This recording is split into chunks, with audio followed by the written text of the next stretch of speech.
केंद्र श्रमिकों के लिए न्यूनतम मजदूरी और सामाजिक सुरक्षा बनाने के लिए एक बोर्ड का गठन कर रहा है। केंद्र एक ही उद्देश्य के लिए राज्य आधारित न्यूनतम वेतन प्रणाली को छोड़ना चाहता है। संगठित और असंगठित दोनों क्षेत्रों के लिए देश भर में समान मजदूरी शुरू करने की पहल की गई है। केंद्र ने केवल न्यूनतम वेतन के लिए बल्कि देश के श्रमिकों की सामाजिक सुरक्षा और कार्यस्थल में स्वास्थ्य और सुरक्षा व्यवस्था के लिए एक सार्वभौमिक मानक बनाना चाहता है। यही कारण है कि मोदी सरकार विवादास्पद नए श्रम संहिता का उपयोग करना चाहती है, जो पहले से ही कानून बन गया है। इसके लिए श्रम मंत्रालय जल्द ही राष्ट्रीय स्तर पर 3 नए सलाहकार बोर्ड बनाने जा रहा है। मंत्रालय के अधिकारियों को लगता है कि 1 अप्रैल से 4 नए श्रम कोडों को लागू करने के उद्देश्य से इस बात का गठन आवश्यक है। श्रम मंत्रालय के सूत्रों के अनुसार तीनों में से सबसे महत्वपूर्ण न्यूनतम मजदूरी तय करने के लिए एक सलाहकार बोर्ड का गठन है। एक और जिस प्रकार श्रमिक और कर्मचारी इसमें रुचि रखते हैं, उसी प्रकार नियोक्ताओं का भी दबाव है।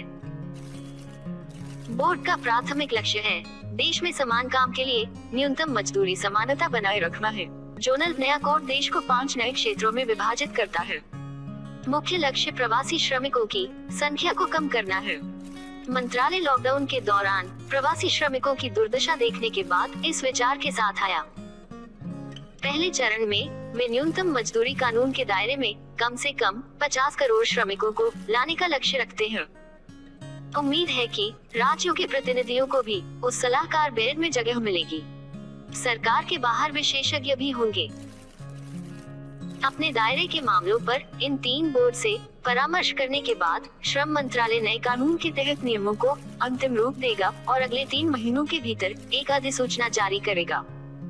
केंद्र ने पहले ही 4 नए श्रम कोडों को लागू करने के लिए समान नियमों का मसौदा तैयार किया है। श्रमिकों और नियोक्ताओं के अलावा आम जनता से भी इस संबंध में सलाह ली गई है।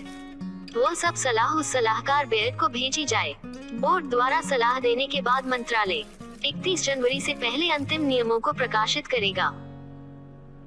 हालांकि सरकारी अधिकारियों ने दावा किया है कि समान स्तर के लिए राज्य स्तर पर निर्धारित न्यूनतम वेतन राष्ट्रीय स्तर पर निर्धारित होते ही व्यावहारिक रूप से बेकार हो जाएगा। विभिन्न राज्यों ने अपनी वार्षिक न्यूनतम वेतन सूची प्रकाशित की है। बंगाल में ममता बनर्जी की सरकार भी उसी दिशा में बढ़ रही है। इस संबंध में हाल ही में राज्य स्तर पर न्यूनतम वेतन बोर्ड की बैठक के निर्णय के अनुसार एक विशेषज्ञ समिति का गठन किया गया है। उनकी सिफारिशें जल्द ही श्रम विभाग को सौंपी जाएंगी।